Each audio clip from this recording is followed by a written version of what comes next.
عورت کو سمٹ کر دائیں طرف پاؤں نکال کر سجدہ کرنا چاہیے یا مردوں کی طرح کرنا چاہیے؟ کیونکہ یہاں عمان میں سب عورتیں مردوں کی طرح سجدہ کرتی ہیں، اور حدیث میں بھی 6 اعضاء پر سجدہ کرنے کا حکم دیا گیا ہے، اس بارے میں رہنمائی فرمائیں۔ شیزہ میر عمان، دیکھیے عورت اور مرد کے شریعت میں جو پردے سے متعلق احکام ہے نا، اس میں فرق ہے، اس پر پوری امت کا اجماع ہے۔ جیسے رسول اللہ صلی اللہ علیہ وسلم نے فرمایا خذوا عنی مناسککم، حج مجھ سے سیکھو، جیسے میں کر رہا ہوں ایسے کرو۔ اس کے باوجود جہاں پردے کا معاملہ آئے گا تو عورت کے حج کا طریقہ مرد سے مختلف ہو جائے گا۔ جیسے عورت آہستہ آواز سے لبیک کہے گی، عورت صفا و مروہ کی صحیح پہ دوڑے گی نہیں، حالانکہ کوئی بھی حدیث نہیں ہے جس میں عورت کو دوڑنے سے منع کیا گیا ہو، کوئی بھی حدیث نہیں ہے جس میں عورت کو آہستہ لبیک کہنے کا حکم دیا گیا ہو، لیکن پوری امت کا اجماع ہے کہ جہاں پردے کے معاملات آئیں گے تو اس کے لیے ہمیں حدیث کی الگ سے ضرورت نہیں ہوگی، وہ خود سے پہلے سے طے شدہ ہے یہ بات۔ تو پوری امت کہتی ہے کہ عورت لبیک آہستہ آواز سے کہے گی، پوری امت کہتی ہے صفا مروہ میں عورت دوڑے گی نہیں بلکہ چلے گی، حالانکہ حضرت ہاجرہ تو دوڑی تھیں اور وہ عورت تھیں، اس کے باوجود عورت چلے گی۔ اب کوئی کہے کہ نبی صلی اللہ علیہ وسلم صفا مروہ میں دوڑے ہیں اور آپ نے حکم دیا ہے کہ جیسے میں حج کر رہا ہوں ایسے کرو، تو عورت کو بھی یہی حکم ہے کہ وہ بھی دوڑے، اور کسی حدیث میں نہیں ہے کہ عورت نہیں دوڑے، تو ہم کیا کہیں گے اس کو؟ بھائی عورت کا جو پردے کا جہاں تک احکام ہے نا، وہ خود بخود اس میں یہ چیز داخل ہے کہ جس چیز کا عورت کی حیا سے تعلق ہوگا تو ان احکام میں عورت مردوں سے مختلف ہے، اسی وجہ سے پوری امت کا اجماع ہے۔ تو بالکل یہ یاد رکھیں جو حدیث میں آتا ہے کہ عورت، یعنی حدیث میں جو آتا ہے کہ 7 اعضاء پہ سجدہ ہوتا ہے، اس کا مطلب یہ 7 اعضاء پہ سجدہ کرنا فرض ہے، اس کے بغیر سجدہ نہیں ہو سکتا۔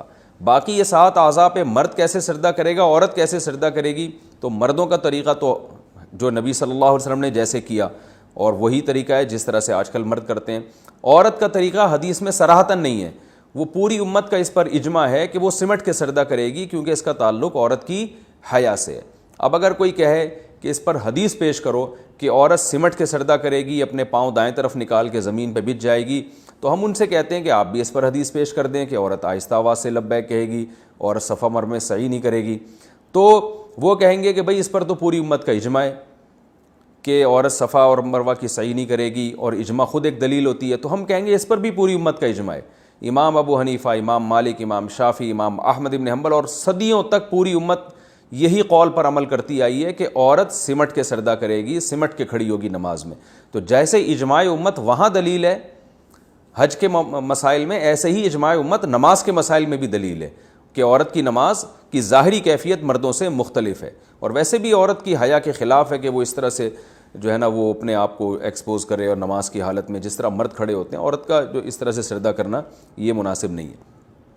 رہا مسئلہ کہ عمان میں عورتیں اس طرح کرتی ہیں، تو یاد رکھیں ایک آج کا عمان ہے، ایک 100 سال پہلے کا عمان ہے۔ آپ یہاں علماء سے پوچھیں گے، وہ بتائیں گے کہ پہلے جب زیادہ تر یہ سلفیت کا غلبہ نہیں تھا تو اس وقت عرب عورتیں بھی اسی طرح سجدہ کیا کرتی تھیں جیسے ہندوستان پاکستان میں عورتیں سمٹ کے سجدہ کر رہی ہیں، کیونکہ سعودی عرب میں فقہ حنبلی نافذ ہے۔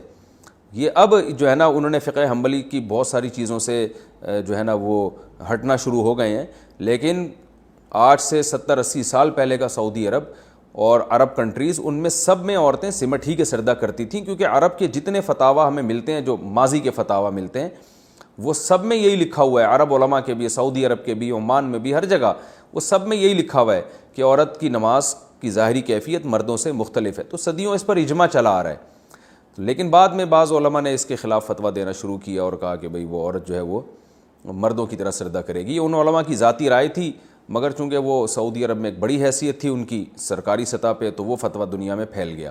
لیکن حقیقت میں جو آپ کا قدیم فتویٰ عرب علماء کا نظر آئے گا وہ سب یہی ہے۔ ساری فتاویٰ کی کتابیں، چاہے شافعی مسلک ہوں، چاہے حنبلی مسلک ہوں، چاہے حتیٰ کہ ہمارے یہاں بر صغیر میں اہل حدیث کے جو پرانے فتاویٰ ہیں وہ ان میں بھی یہی لکھا ہوا ہے کہ عورت سمٹ کے نماز پڑھے گی۔ تو اس میں بھی اہل حدیث کے علماء نے بھی بعد میں اپنے قدیم علماء سے، جو 150 سال پہلے کے علماء تھے، ان سے اختلاف کیا ہے، اور وہ اختلاف کی میں نے وجہ بتائی کہ سعودی عرب کے جو شیخ بن باز رحمہ اللہ اور صالح العثیمین رحمہ اللہ بڑے عالم تھے، تو انہوں نے پوری امت سے چند مسائل میں جو ہے وہ شذوذ کیا ہے۔ شذوذ کا مطلب ہوتا ہے پوری امت سے خروج کیا ہے۔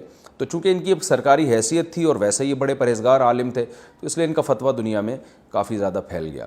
تو وہیں سے ہمارے اہل حدیث علماء نے بھی اسی کو فالو کیا. لیکن اہل حدیث کے جو پرانے علماء ہیں 150-200 سال پرانے ملیں گے آپ کو, اور جتنے عرب علماء پرانے وہ سب اسی کے قائل تھے. تو یہ بالکل ایسے ہے جیسے آج کوئی اٹھ کے فتویٰ دے دے کہ جی حدیث میں آتا ہے کہ نبی صلی اللہ علیہ وسلم نے فرمایا جیسے میں نے حج کیا ایسے حج کرو, اور میرے عمرہ جیسے میں نے کیا ایسے کرو. تو نبی نے تو صفا مروہ میں دوڑ لگائی ہے, تو اب سب عورتوں کو فتویٰ دے دے کہ آپ نے بھی دوڑ لگانی ہے. تو علماء اس کو کس بیس پہ روکیں گے؟ اس عمل کو اسی بیس پہ روکیں گے بھائی یہ تو پوری امت ہمیشہ سے ایسے ہی کرتی آ رہی ہے. لیکن وہ علماء وقتی طور پر روکیں گے, اس کے بعد جب وہ فتویٰ معاشرے میں رائج ہو جائے گا تو پھر وہ لوگ سمجھیں گے یہ ہے اصل شریعت کا حکم کہ عورتوں نے بھی دوڑ لگانی ہے. تو بالکل یہی حال نماز کے ساتھ بھی ہوا ہے کہ نماز میں صدیوں سے مسلمان عورتیں سب سمٹ ہی کے نماز پڑھتی آئی ہیں. آج کتابیں سب کتابوں میں یہی لکھا ہوا ہے, جتنے عربی فتاویٰ مل دیں گے آپ کو, اردو ہوں یا عربی ہوں یا فارسی ہوں, جو بھی قدیم مسلمانوں کی زبانیں رہی ہیں. عربی تو ظاہر سب سے قدیم ہے, فارسی اس کے بعد ہے, اردو پھر وہ اس کے بعد ہے. تو سب کے فتاویٰ میں یہی کچھ لکھا ہوا ہے. تو اس لیے یہ بالکل میں شرح صدر کے ساتھ کہہ رہا ہوں کہ یہ ایک بعد میں ایک رائے کا اختلاف ہوا ہے, لیکن اصل حکم عورت کے لیے یہی ہے. امام بخاری رحمہ اللہ تعالیٰ نے ایک روایت پیش کی ہے کہ جس میں ایک تابعیہ سے وہ نقل کرتے ہیں کہ وہ جو تھیں مردوں کی طرح نماز پڑھا کرتی تھیں.